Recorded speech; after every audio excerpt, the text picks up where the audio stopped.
Good morning प्रिय विद्यार्थियों। BA third Hindi optional class में आज निर्गुण भक्ति धारा के दूसरा भाग दूसरा प्रकार प्रेमाशय शाखा के बारे में देखते हैं। प्रेमाशय शाखा का सामान्य परिचय। भारत के मध्य युग के इतिहास में जहाँ निराकारवादी संतों ने सर्वसाधारण के लिए भक्ति के सामान्य मार्ग की प्रतिष्ठा की और ईश्वर को ज्ञान गम्य एवं प्रेम प्राप्य कहकर हिंदू मुसलमानों के बीच भेदभाव को दूर करने का प्रयत्न किया। उसी समय सूफी फकीरों ने भी हिंदू मुसलमानों की एकता की दिशा में प्रयास किया और इस कार्य में कबीरदास आदि की अपेक्षा अधिक सफलता मिली। सूफी शब्द की उत्पत्ति के संबंध में भिन्न भिन्न विद्वानों ने विभिन्न मत कहे हैं। कुछ विद्वान सूफ को सफ शब्द से निकला हुआ मानते हैं, जिसका अर्थ है अग्रिम पंक्ति में जो खड़े होंगे वे सूफी होंगे। और एक मत यह है कि सूफी शब्द सोफिया का रूपांतर है, जिसका अर्थ ज्ञान है। ज्ञान के कारण ही इन्हें सूफी कहते हैं। कुछ विद्वानों ने सूफी शब्द का संबंध सफ़ा से जोड़ा है, जिसका अर्थ पवित्र और शुद्धता है। और प्रेमाशय शाखा के सूफी कवियों का एक मत है इश्क मजाजी से इश्क हकीकी को प्राप्त करना।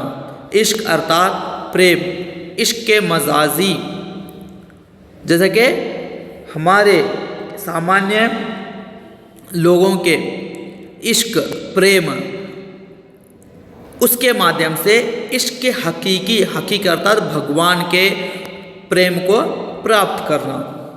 तो ये प्रेमाशय शाखा के सामान्य परिचय। अब आइए प्रेमाशय शाखा के सामान्य विशेषताएं।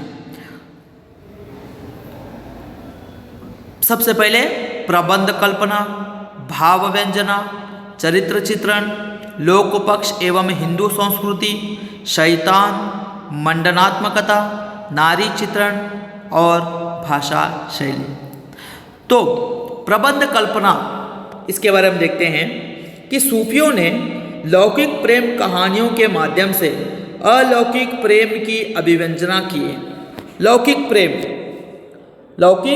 प्रेम की अभिव्यंजना से, लौकिक प्रेम की कहानियों से अलौकिक प्रेम की अभिव्यंजना, लौकिक अर्थात इस संसार, अलौकिक अर्थात इस संसार से हटकर परे, तो उसकी अभिव्यंजना की है। इनकी ये प्रेम कहानियाँ प्रबंध काव्य की कोटि में आती हैं। प्रबंध काव्य वस्तु एवं घटना में जो प्रवाह और गति अपेक्षित है, प्रायः इन काव्यों में उसका अभाव है। इन काव्यों की क्रम योजना प्रायः समान ही है। सर्वप्रथम मंगलाचरण में ईश्वर की सर्वशक्ति का वर्णन होता है। दूसरा है भाव व्यंजना। सूफियों का मुख्य प्रतिपाद्य प्रेम है और प्रेम के वियोग पक्ष को इन्होंने अत्यधिक महत्व दिया है। यही कारण है कि उन्होंने जितना ध्यान प्रेमी और प्रेमिकाओं के वियोग उसकी अवधि में झेले और कष्टों तथा उनका अंत करने के लिए किए गए विविध प्रयत्नों को वर्णन करने में दिया है, उतना उनके अंतिम मिलन पर नहीं। सच यह है कि प्रेम का असली रूप विरह में ही निखरता है, मिलन में नहीं। ये उनका भाव व्यंजना अर्थात भावार्थ।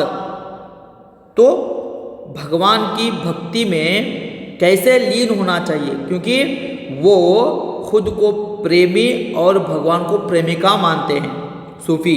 तो इसलिए भगवान की प्राप्ति अर्थात प्रेमिका की प्राप्ति।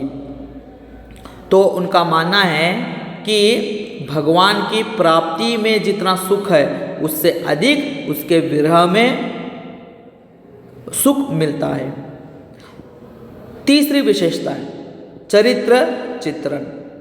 इन प्रेम काव्यों में नायक और नायिकाओं के जीवन के उतने अंशों को ग्रहण किया गया है जिनसे प्रेम के विविध प्रसंगों और व्यापारों की अभिव्यक्ति संभव थी। अर्थात यहाँ पर जो सूफी कवियों के चरित्र चित्रण हैं उनको यहाँ पर बताने का प्रयत्न किया गया है और इनकी कविताओं में, इनकी रचनाओं में नायक और नायिकाओं के जीवन का अंश भी देखने मिलता है। जैसे कि मलिक मोहम्मद जायसी का पद्मावती है, पद्मावती का प्रेम चित्रण देखने मिलता है। तो लौकिक कथा के माध्यम से अलौकिक भगवान की प्राप्ति का उन्होंने यहाँ पर माध्यम बनाया है। तो इन्होंने कहीं कहीं काल्पनिक पात्रों की भी सृष्टि कर ली है। कई ऐतिहासिक पात्र भी इन काव्यों में सूफियों के उद्देश्य अनुसार कुछ भिन्न रंग पकड़ लेते हैं। काल्पनिक पात्र जो देवताओं में से हैं उसका रूप इतना अतिरंजित, रूढ़िबद्ध और अलौकिक बन गया है। चौथा विशेषता है लोक पक्ष एवं हिंदू संस्कृति। अर्थात प्रेम प्रतीक इन सूफियों का संतों से कुछ भिन्न है। इनके प्रेम काव्यों में लोक जीवन का भी चित्र है। जैसे सर्वसाधारण का अंधविश्वास, यंत्र तंत्र प्रयोग, जादू टोना, डायनों की करतूतें, तीर्थ व्रत, सांस्कृतिक वातावरण बड़ी सफलता से अंकित किए गए हैं।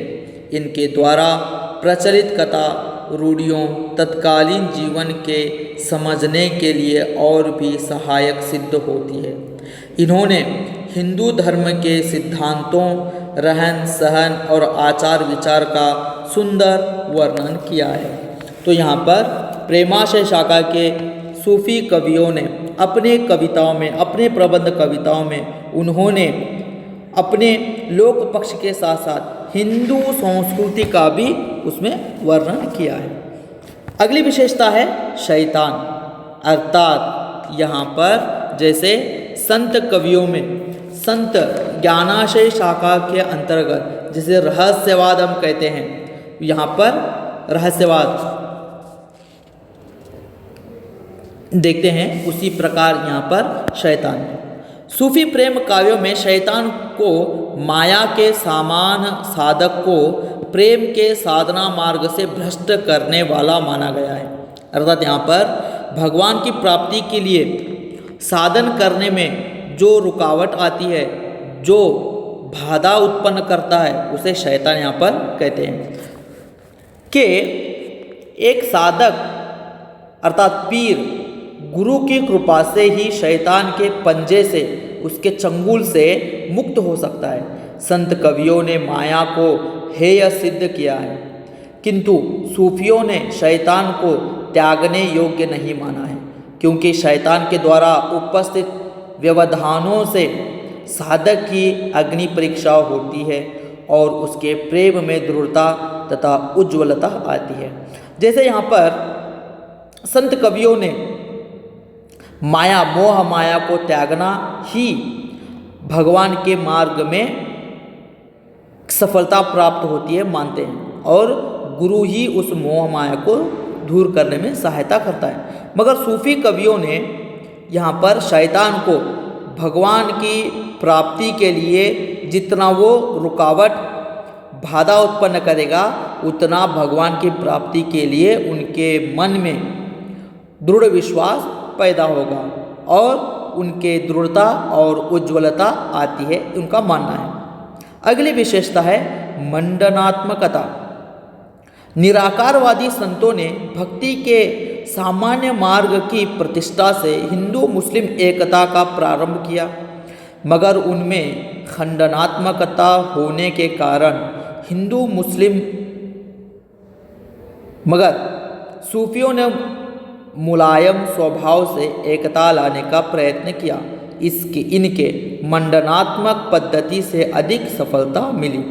यहाँ पर कहने का तात्पर्य यह है कि मंडनात्मकता अर्थात खंडन करने का, जो भगवान की प्राप्ति में जो रुकावट आई थी उसको मानकर उसका मंडन करना, तो ये सूफियों का रहा है, संतों का, मगर संतों का खंडन इसमें देखने मिलता है। इसलिए सूफियों का मंडनात्मकता पद्धति अधिक सफल रही है।